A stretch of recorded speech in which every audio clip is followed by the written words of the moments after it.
Hello everyone. Welcome to the day 6 of the listen and practice session. I'm really glad you're here today.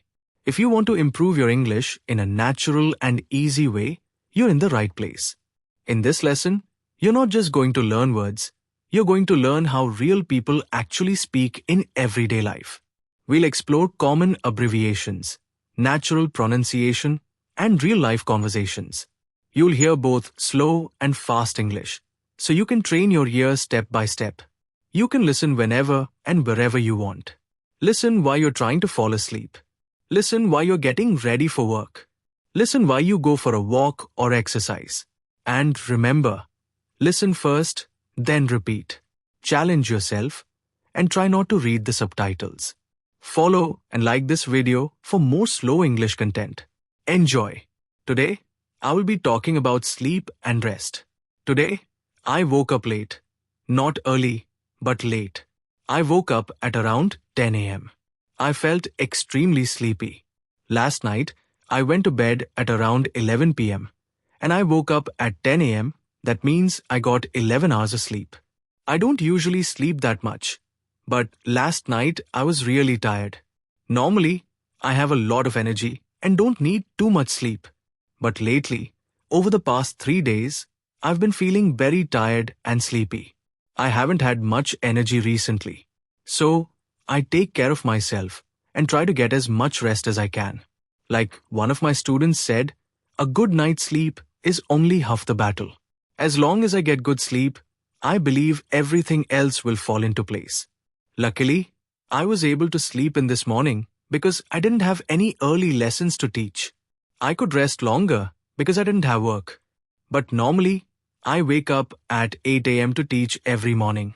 Sometimes, it can be really frustrating to fall asleep. There are nights when I just lie in bed, waiting and waiting, but sleep doesn't come. It's especially frustrating when I have an early class the next morning, because then, I don't get my full 8 hours of sleep. And without those 8 hours, I can't function properly. I can't go to the gym, teach my lessons, or hang out with friends. So, how many hours of sleep do you need? Do you get enough sleep? I try to sleep early, around 10 p.m. But on weekends, like Saturday and Sunday, when I don't work, I go to bed much later. Sometimes at 2 a.m. or even 3 a.m.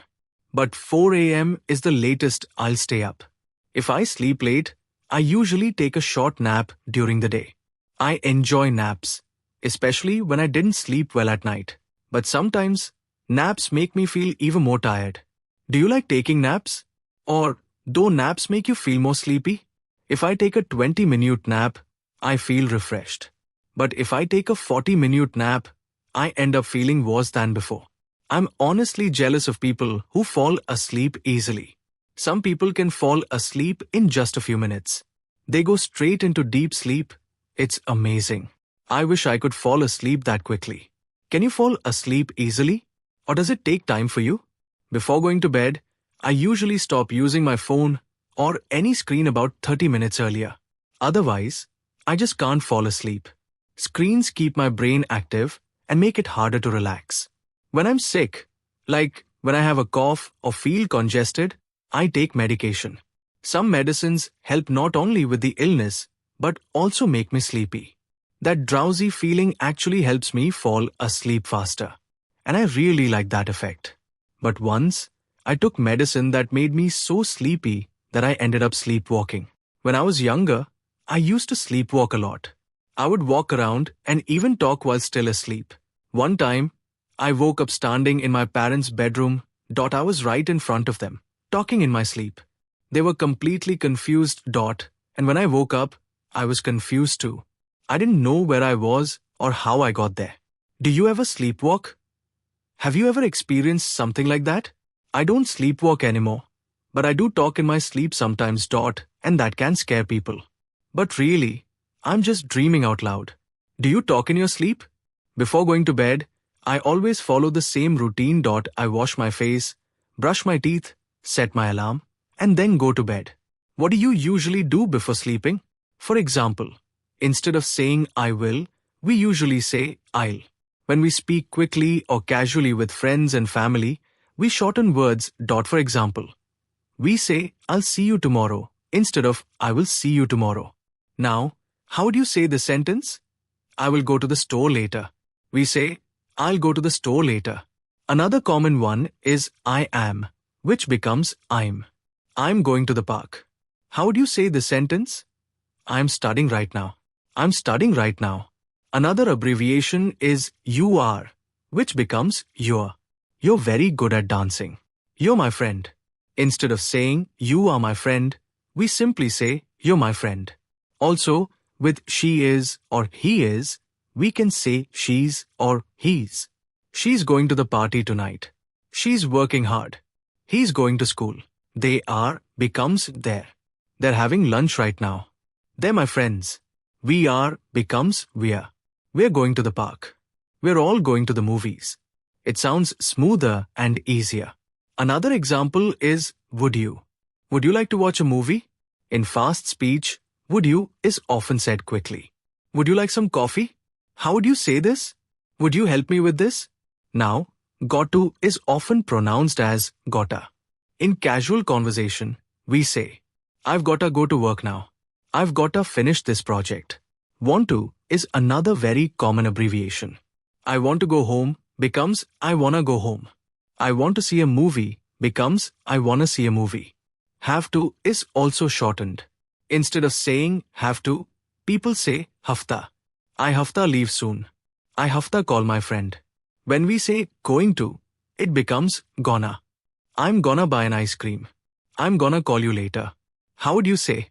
I'm going to go to the store? A faster way is I'm gonna go to the store. Could have is often shortened to could have. I could have gone to the party if it was earlier. How would you say? I could have helped you? I could have helped you. Should have becomes should have. She should have come to my house. I should have called you. How would you say? I should have studied for the test? I should have studied for the test. Another abbreviation is let us, which becomes let's. Let's go to the party together. Let's go to the beach this weekend. How would you say? Let us go to the party? Let's go to the party. Because is often shortened to cois or cuz. I didn't go because I didn't know. I didn't go because I didn't know. I didn't go to the party because I was tired. I didn't go to the party because I was tired. How would you say? I stayed home because I had to work. I stayed home because I had to work. I don't know is often spoken quickly. I don't know where she went. I don't know the answer. How would you say? I don't know how much it costs. I don't know how much it costs. When we say probably, we often pronounce it as probably. I'll probably go to the gym later today. I'll probably visit tomorrow. How would you say? I will probably go to school. I'll probably go to school. Could you is often spoken smoothly. Could you go to the store for me? Could you pass me the salt, please? There are also important abbreviations used in texting. For example, BTW means by the way. By the way, don't forget the eggs. By the way, I won't be able to go to school tomorrow. BTW is used to add extra information. Another one is ASAP, which means as soon as possible. You need to call me ASAP. Now, listen to a story about my trip using these abbreviations. Practice hearing them in natural conversation. I will say it once slowly and once quickly. It's important to practice both slow and fast English. Check out my page for more listening practice. I'm going to tell you about my trip to Brazil. I probably arrived at around 1 a.m. at the international airport in Rio, Brazil. Later, I realized that I should have booked an earlier ticket. Arriving in a new city at 1 a.m. is not a good idea. Mostly because you don't know what the taxi situation is like.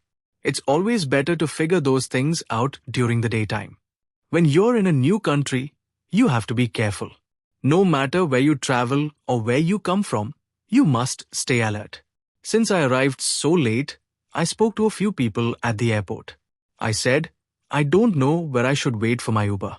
Could you please point me in the right direction? I could have asked several people, but I chose an older woman. She looked kind and friendly. She told me, you gotta walk to the end of the airport and follow the yellow lines. That's where you'll find all the taxis. I told her, I don't want a taxi. I'd prefer an Uber. So, She pointed me in the right direction for Uber pickups. I walked over there, and 30 minutes later, I arrived at my hostel by the beach. Now quickly, I'm gonna tell you about my trip to Brazil. I probably arrived around 1 a.m. at Rio's International Airport. I realized I should have booked an earlier flight because arriving that late isn't a good idea. Because you never know how transportation works at night. It's always better to figure things out during the day. When you're in a new country, you gotta be careful. So I asked someone, I don't know where to wait for my Uber. Could you help me? I could have asked others, but I chose an older woman. She seemed kind. She said, you gotta walk to the end and follow the yellow lines. I said, I don't wanna take a taxi. I'd rather take an Uber. She showed me the way, and 30 minutes later, I was at my hostel. If you enjoyed this lesson, don't forget to follow and stay connected for more slow and natural English practice. And before you go, tell me in the comments, which new phrase or abbreviation did you like the most today? I'll see you in the next lesson. Take care and keep learning.